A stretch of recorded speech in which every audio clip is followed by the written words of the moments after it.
شايفين صياح على كل القنوات وكل الميديا، الصراخ والصويح والعويل الزملكاوي اللي الناس كلها طالعه عماله تعيط وتندب وتعيط وتبكي وتصرخ وتجهر بالبكاء علشان خاطر ضربة جزاء الشحات.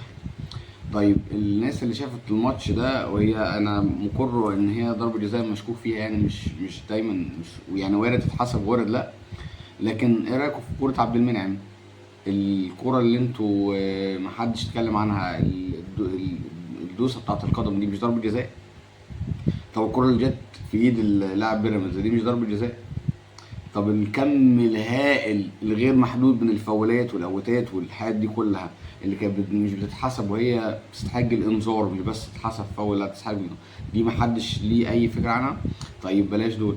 الجون التاني بتاع بيراميدز في شك كبير خالص زي ما احنا شايفين دلوقتي ان هو اوف سايت، لان فخر لقاي كان راجع من التسلل، كان بيشرب عشان شرق، كان بيشرب عشان شرق، فرجع من التسلل، فيعتبر تداخل لان جوه خط الست ياردة، فمتداخل يعتبر متداخل مع محمد الشناوي ان هو حاجب الرؤية عنه او وقف قدامه.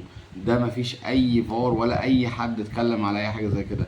شايفين كل الحكام كل واحد عمال ماسك 5 6 قنوات عمال شغال تك تك تك عليهم، وكله شغال حاسس ان هو هيسترزق بقى النهارده، وكله حاسس ان هو هيجيله شغل النهارده، والنهارده يوم عيد عشان خاطر يطلع يتكلم في الميديا ويطلع يتكلم في كل القنوات، كل الحكام وكل الناس عماله تطلع تتكلم.